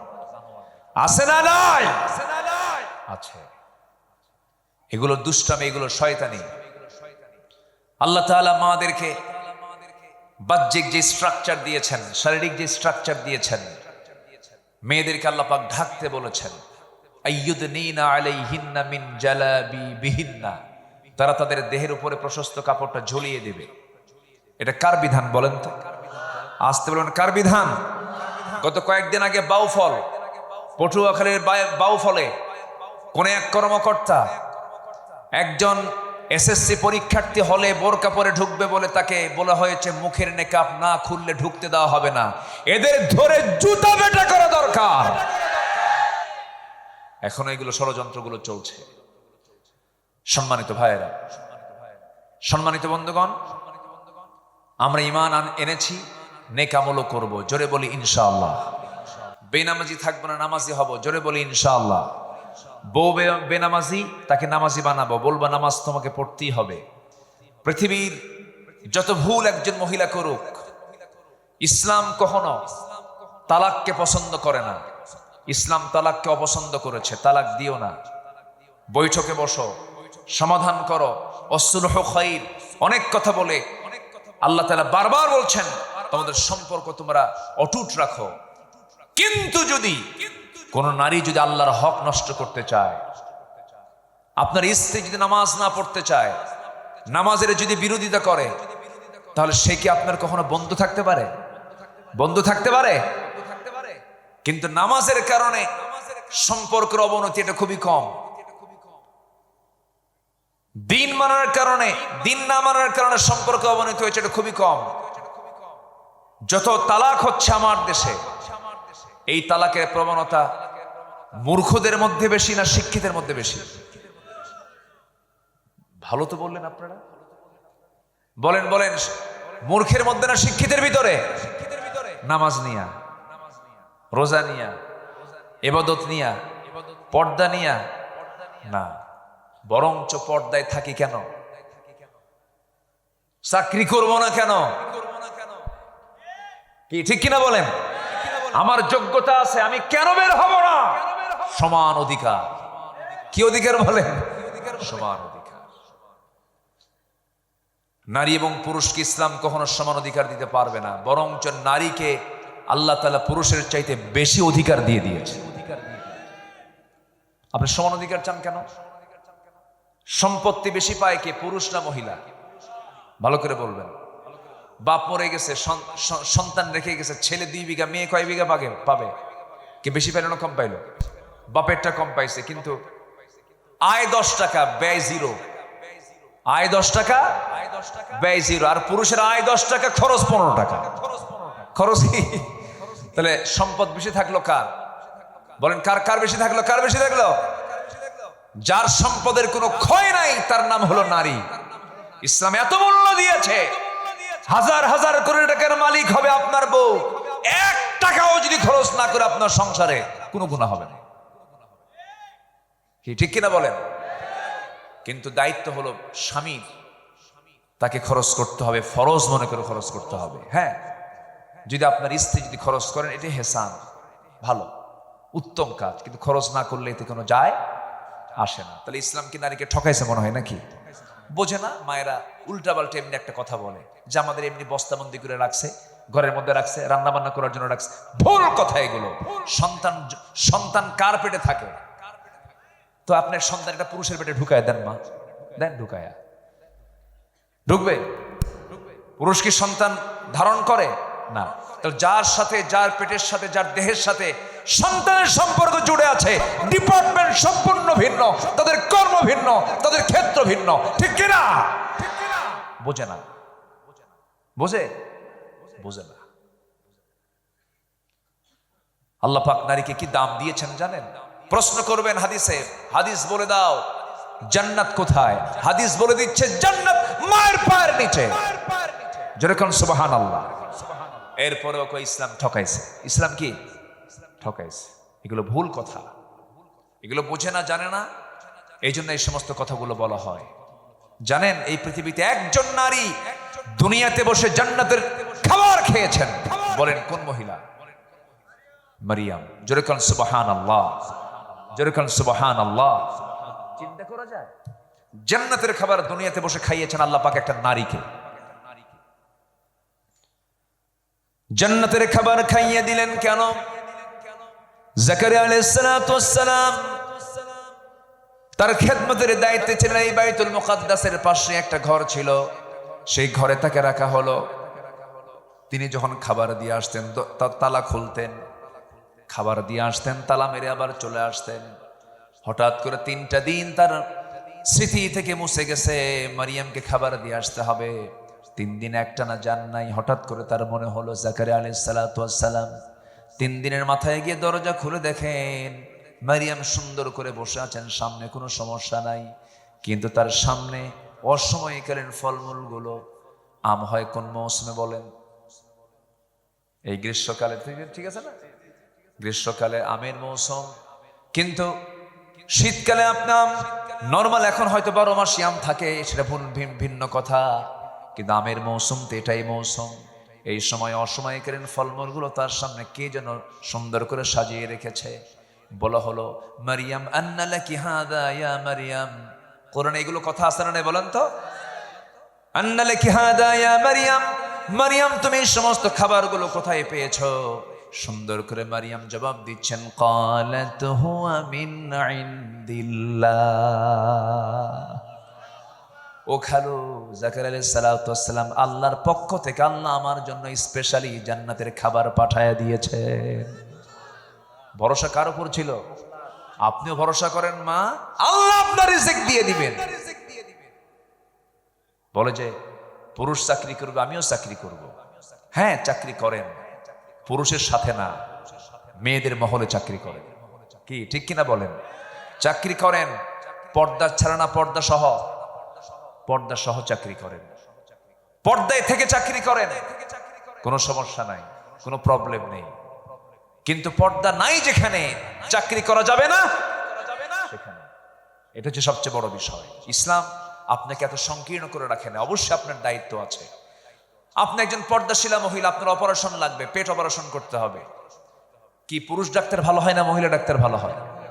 ডাক্তার হবে মেয়েরা, সমস্যা কোথায়? কোনো প্রবলেম নেই। ইঞ্জিনিয়ারিং ফার্ম তৈরি হবে, সেখানে শুধু মহিলারা থাকবে, সেখানে সমস্যা নেই। প্রাইমারি স্কুল টোটাল মেয়েদের হাতে তুলে দেওয়া উচিত। প্রাইমারি স্কুল মেয়েরা দেখবে, কোনো সমস্যা নাই। সব পরিচালনা মেয়েরা করবে, কোনো ডিপার্টমেন্ট, কোনো সমস্যা নাই। কিন্তু চাকরি আগে না পর্দা আগে?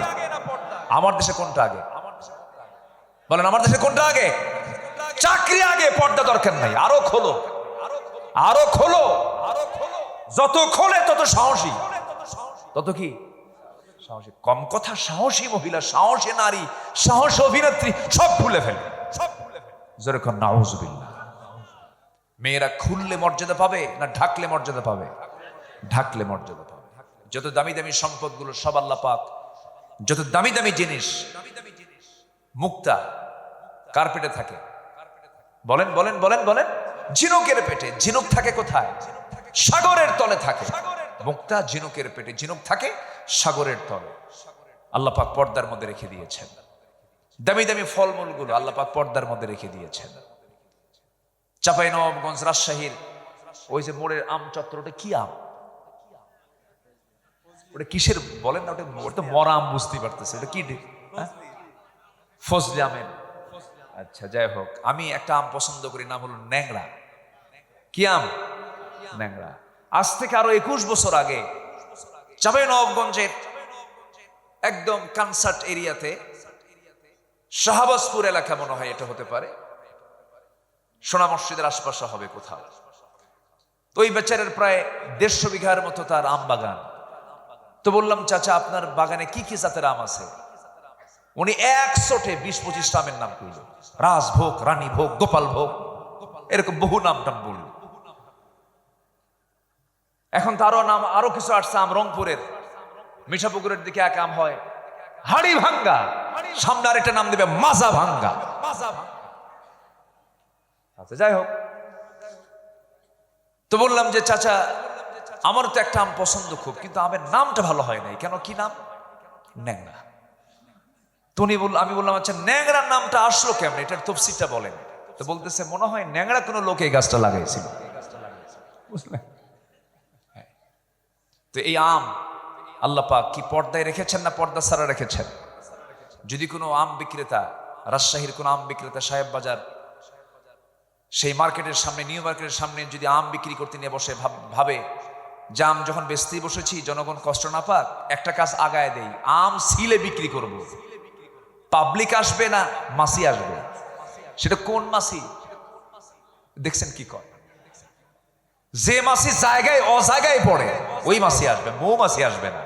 মৌমাছি বোঝে এটা ঠিক না, এটা পর্দা নাই। আল্লাহু আকবার বলেন। মৌমাছি কি অজায়গায় বসে না জায়গায় বসে? বলেন বলেন বলেন। কারণ মৌমাছি সংগ্রহ করে আমার আপনার ঔষধ। আল্লাহু আকবার বলেন। অ্যান্টিবায়োটিক ঔষধ। কি ঔষধ? অ্যান্টিবায়োটিক। আপনার ঘা হয়েছে, কেটে গেছে, ফেটে গেছে, মধু লাগায় দেন, ঠিক হয়ে যাবে। মধু। এই মধুর ডিপার্টমেন্ট আল্লাহ পাক ছেড়ে দিয়েছেন মানুষের হাতে না মৌমাছির হাতে? মানুষের হাতে কেন দেন নাই বলেন?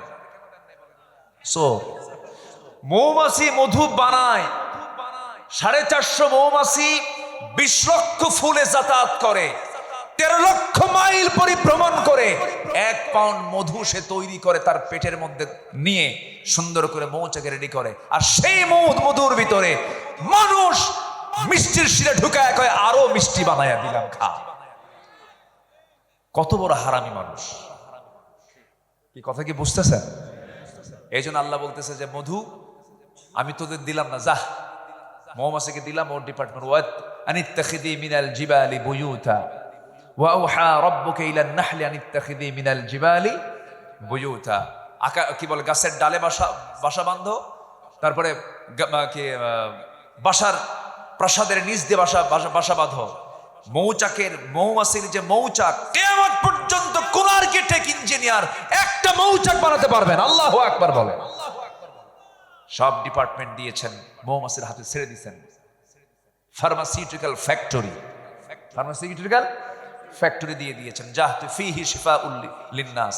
এবং এই ফ্যাক্টরি, এই মধু তৈরি করার জন্য মৌমাছির পেটকে বাছাই করেছেন কে? মৌমাছির পেটকে বাছাই করেছেন কে?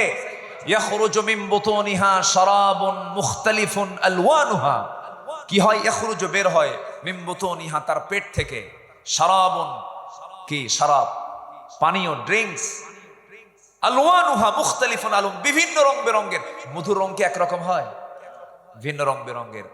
এক একটা ফুলের মধ্যে এক একটা রঙের হয়, এক একটা ফুলের মধ্যে এক একটা রং আল্লাহ পাক করে দিয়েছেন। যেরকম সুবহানাল্লাহ। এই মধুগুলো সংগ্রহ করার সময়, রসগুলো সংগ্রহ করার সময় মৌমাছিগুলো মুখে নিয়ে আসে না, পেটের মধ্যে নিয়ে আসে। পেটের মধ্যে আলাদা স্টমাক আছে, মানুষের স্টমাক একটা, আর আল্লাহ পাক মধুর স্টমাক দিয়েছেন পেটের মধ্যে 2টা। একটা তার পেটের স্টমাক, খাওয়ার স্টমাক, আর একটা হচ্ছে হানি স্টমাক, মধু রাখার এক্সট্রা স্টমাক। আল্লাহু আকবার বলেন। সেই মৌমাছি কি সাহেব বাজারের মোড়ে ওই আমের উপরে কি সেই মৌমাছি বসে? না, সাধারণ মাছি বসে। কি বসে? মাছি বসে। কিন্তু মাছি বসলে কোনো ক্ষতি হবে না যদি পর্দায় থাকে। আর যদি পর্দা খুলে ফেলে, শুধু একটা মাছি ঢুকবে, তোর 14 কুশির ডায়রিয়া হয়ে পড়বে, ঠিক কিনা? অতএব যে মহিলার গায়ে পর্দা নাই, ওটা ডায়রিয়া, ওটা কি বলেন? রোগী বাঁচা অসম্ভব, শেষ হয়ে যাবে, অসুখ বিসুখ সৃষ্টি হবে। জেনা আছে যেখানে, নতুন নতুন রোগ আছে সেখানে। এই যে করোনা আসছিল, এগুলো সব জেনার ফসল। কিসের ফসল বলেন?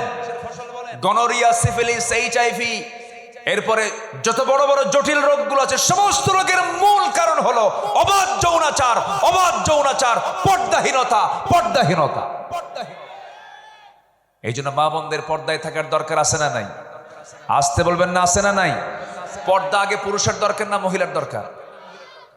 ও, আপনার দরকার নাই। দেখছেন কত সস্তা আমল করতে চায়। দেখেন আল্লাহ পাক পর্দার হুকুম দিয়েছেন আগে নারীকে না পুরুষকে? এই তো এখন লাইনে আসছে, পুরুষকে পর্দা করতে হবে। এখনকার সমাজের সবচেয়ে বড় পর্দা হলো, আর নারী দেখার জন্য বাইরে যাওয়া লাগে না। দেখবেন বিভিন্ন জায়গায় 4-5টা ছেলে এক জায়গায় গ্রুপিং করে বসে, ওই যে মোরাকাবা মুশাহাদায় মোবাইল নিয়ে বসে, মোরাকাবা মুশাহাদা। কি কথা কি বুঝতেছেন? ওই যে বসে আছে, ঘন্টার পর ঘন্টা পার করতেছে, 1 ঘন্টা 2 ঘন্টা 3 ঘন্টা চলে যায়, কুটকুট করে হাসে, আবার স্ক্রিনের দিকে তাকায়, শুধু নখ দিয়ে টানে, দেখার পরে দেখতে থাকে, সময় চলে গেল, আধা ঘন্টা গেল, 1 ঘন্টা গেল, 2 ঘন্টা চলে গেল। এই যে আজকে ডিভাইসটা বের করে দিয়েছে ফেসবুক, কি মুসলমানদের না ইহুদির? বলেন কার? ইহুদির। আপনি এটাকে নিয়ন্ত্রণ করতে না পারলে আপনার ইমানটাও হেরে যাবে। ইমান নষ্ট করার জন্য তো এগুলো নিয়ে আসা হয়েছে। এর যতটুকু উপকার আছে তার চেয়ে ক্ষতির পরিমাণ কম না বেশি? এর থেকে যেটা কল্যাণ সেটা আপনি গ্রহণ করবেন। অতিরঞ্জিত পর্দার খেলাফ হয়ে যায় এমন কিছু আপনার জন্য করা যাবে না। ইমানকে যদি মজবুত রাখতে চান, নেক আমল করতে হবে। পর্দা হচ্ছে শ্রেষ্ঠ নেক আমল। সেই নেক আমলটা করবো আমরা, জোরে বলি ইনশাআল্লাহ। আল্লাহ রাব্বুল আলামিন সুন্দর করে বলছেন সূরা বুরুজের, আমি 11 নম্বর আয়াতের তেলাওয়াত দিয়ে শুরু করেছিলাম, 9টা কাজ করলে পরে আমরা সফল হব। 1 নাম্বার কাজ চলতেছিল, নাম্বার 1 হলো ঈমান যারা আনবে, নেক আমল যারা করবে তারা ফৌজুন কাবীর, তারা মহাসফল হয়ে যাবে। আমরা ঈমান আনবো, নেক আমল করব, 5 ওয়াক্ত নামাজ পড়বো। কারা কারা একটু হাত তুলে দেখান তো দেখি, জোরে বলি ইয়া আল্লাহ, আর জোরে বলি ইয়া আল্লাহ। আমাদেরকে 5 ওয়াক্ত সালাত আদায় করার তৌফিক তুমি আল্লাহ দিয়া দাও। জোরে বলি আমিন, আরো জোরে আমিন। হাত নামান। নাম্বার 2 হলো নফসের শুদ্ধতা লাগবে। কিসের বলেন তো? নফসটা কোথায়? নফস কোথায়? অনেকে কয় মাথায়, 60 সেকেন্ড। এখন এ তো আবার প্যাঁচ লেগে যাচ্ছে না? মানে উনি এখন কোন নিয়মে যে বললেন জানি না, আমি একটু বলে দিচ্ছি। কিছু মানে আলোচকদের মধ্যে কিছু বিভ্রান্তি, এটা আত্তাকওয়া হা হুনা, আত্তাকওয়া হা হুনা আল্লাযী ইউওয়াসওয়িসু ফি, বলেন বলেন বলেন বলেন, সুদুরিন নাস, আল্লাযী ইউওয়াসওয়িসু ফি সুদুরিন নাস। ওয়াসওয়াসা দেয় শয়তান হলো কোথায়? ফি সুদুরিন নাস, মানুষের বক্ষে। কুলুবিন নাস বলেননি, কলবের দরজা হলো সদর। কলবের দরজা কি? সদর। এই সদরে এসে ধাক্কা দেয়, কলবের ভিতরে শয়তান কখনো ঢুকতে পারে না। আল্লাহু আকবার বলেন। ইয়াসআলুনাকা আনির রূহ কুলির রূহু মিন আমরি রাব্বি। অতএব নফস এই জায়গায়, আত্তাকওয়া হা হুনা, তাকওয়াটা এই জায়গা থেকে আমার সৃষ্টি করতে হবে। এটা যার ঠিক থাকবে তার সব ঠিক থাকবে। জোরে বলেন সুবহানাল্লাহ।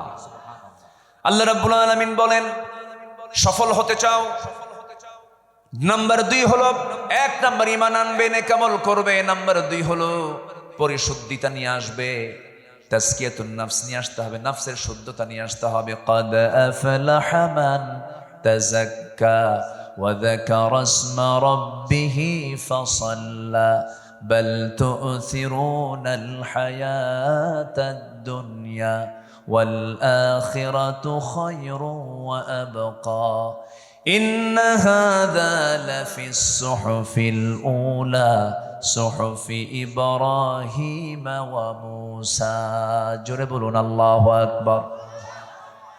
সফল হওয়ার জন্য 9টা আমল। কয়টা আমল বলেন? 9টা আমল। নাম্বার 1 হলো ঈমান, নেক আমল। নাম্বার 2 হলো পরিশুদ্ধিতা, তাজকিয়াতুন নফস, নফসের শুদ্ধতা দরকার। নামাজ আছে, রোজা আছে, হজ আছে, যাকাত আছে, দান সদকা আছে, কিন্তু নফস ঠিক নাই। দান সদকা দিলে পরে হুজুরকে বলে দে, হুজুর এত টাকা দান করলাম, জোরে একটা স্লোগান মারেন, তাছাড়া দিব না। এ আছে না নাই বলেন তো? এটা আমার নামটা বড় করে বলেন, কি ওর কি দান হয়েছে? আজ থেকে দান হয়েছে কি ওর দান?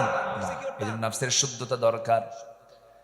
নামাজে আসি 5 ওয়াক্ত, আমারে কমিটির মধ্যে রাখে না। ও নামাজি পড়ে না, ও কমিটির মধ্যে আছে। কি হওয়ার জন্য? কমিটির সদস্য হওয়ার জন্য। তাহলে পরিশুদ্ধিতা হলো না। নাম্বার 3 হলো সত্যবাদী হতে হবে। সত্যবাদী হবে যারা, সফল হবে তারা।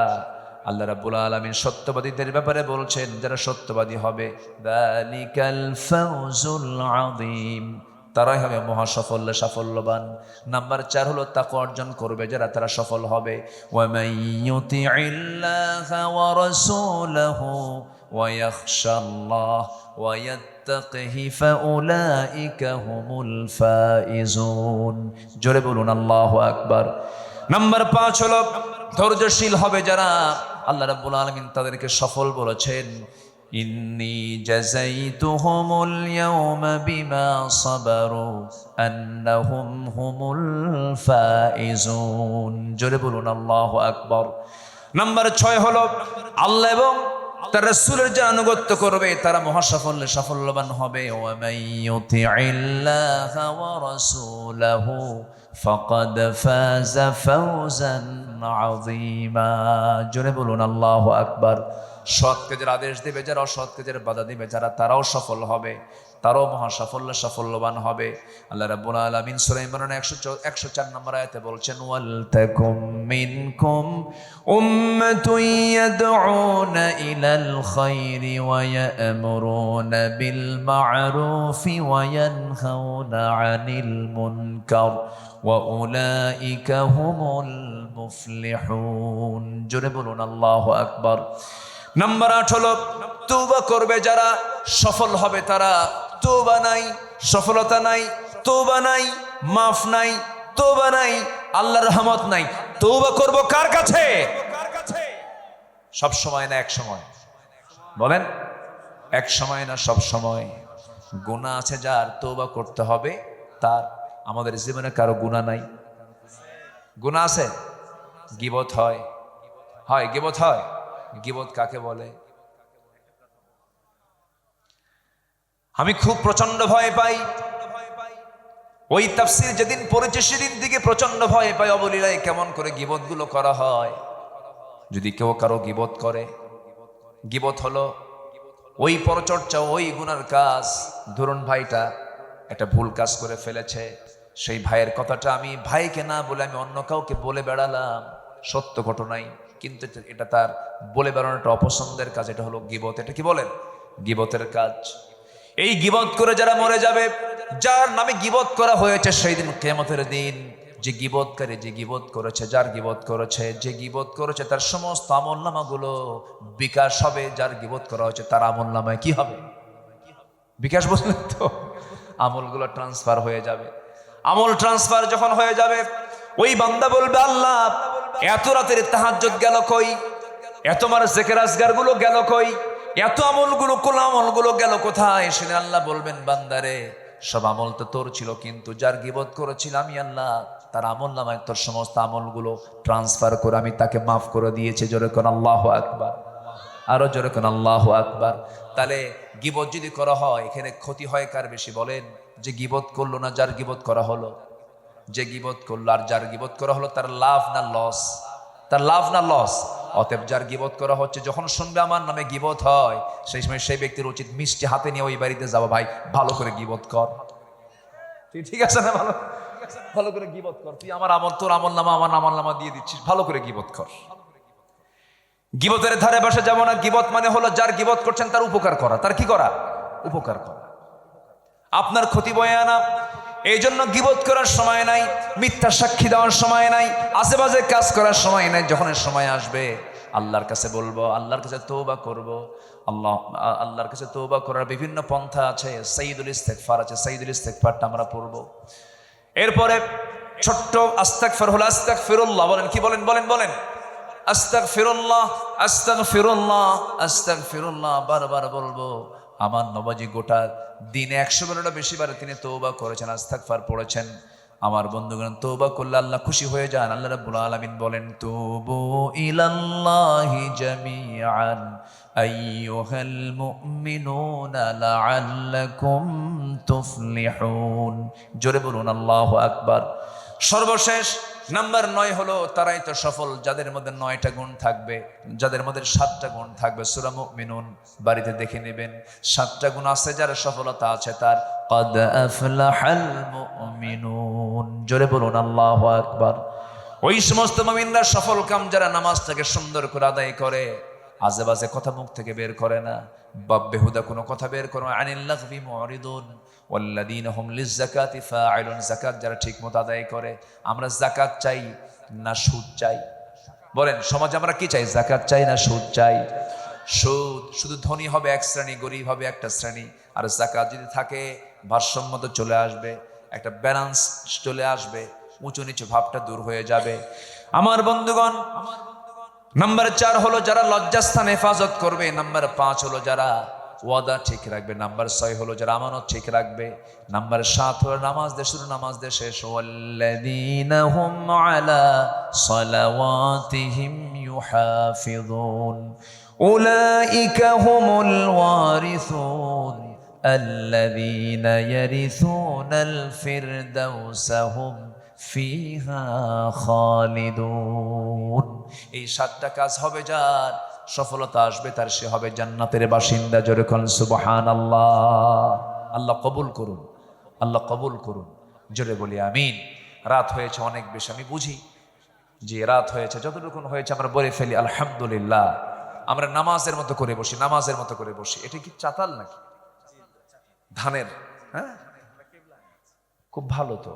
মানে আপনারা প্রিপারেশন নিয়েছেন, যদি ঝড় বৃষ্টি যা আসে আসুক, না এরকম আপনার প্রিপারেশনে ছিলেন, আল্লাহ তুমি বৃষ্টিও দাও মাহফিল হবে, এমন জায়গা চয়েস করছে মহাবৃষ্টি হলেও জায়গা ঠিক আছে, ঠিক আছে খুব ভালো। হ্যাঁ জি, অনেক সুন্দর হয়েছে, বলি আলহামদুলিল্লাহ। যিনি এই জায়গার মালিক আল্লাহ তুমি তাকেও পুরস্কার দিয়ে দাও, জোরে বলি আমিন। উনি কোথায়? ব্যক্তি মৃত, জি, তার সন্তানরা তো আছে, আওলাদরা আছে, জি। আসুন আমরা আল্লাহর কাছে চাবো, যে যেখানে বসে আছে আমরা চাইবো কার কাছে? আল্লাহর কাছে। সবাই বলে সুবহানাকাল্লাহুম্মা ওয়া বিহামদিকা আশহাদু আল্লা ইলাহা ইল্লা আনতা আস্তাগফিরুকা ওয়া আতুবু ইলাইকা। চিৎকার মেরে বলি, ইয়া আল্লাহ, আমার জীবনের সাগীরা কবীরা, ছোট বড় সব গুনাহ তুমি আল্লাহ মাফ করে দাও। জোরে বলুন ইয়া রাব্বাল আলামিন, ইয়া রাব্বাল আলামিন। যে আমরা চাইবো কার কাছে? আল্লাহর কাছে। আমার বিশেষ করে মজলুম জনপদ, অত্যন্ত মানে হৃদয় বিদারক সেই দৃশ্যগুলো। ফিলিস্তিন একটা জ্বলন্ত আগুন হয়ে আছে, জ্বলন্ত অগ্নিকুণ্ড হয়ে আছে, শুধু আগুন আর আগুন। তার মধ্যে মানুষ হয়ে গেছে তার সড়াই, কড়াইয়ের মধ্যে মানুষ হয়ে গেছে কি? সড়াই হয়ে গেছে।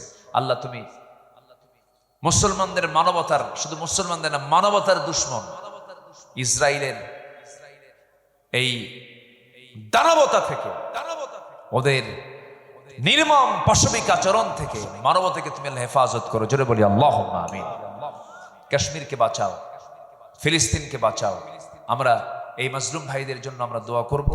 আমরা চাইবো এখন কার কাছে? বলেন আল্লাহর কাছে। সবাই বলে সুবহানাকাল্লাহুম্মা ওয়া বিহামদিকা আশহাদু আল্লা ইলাহা ইল্লা আনতা আস্তাগফিরুকা ওয়া আতুবু ইলাইকা।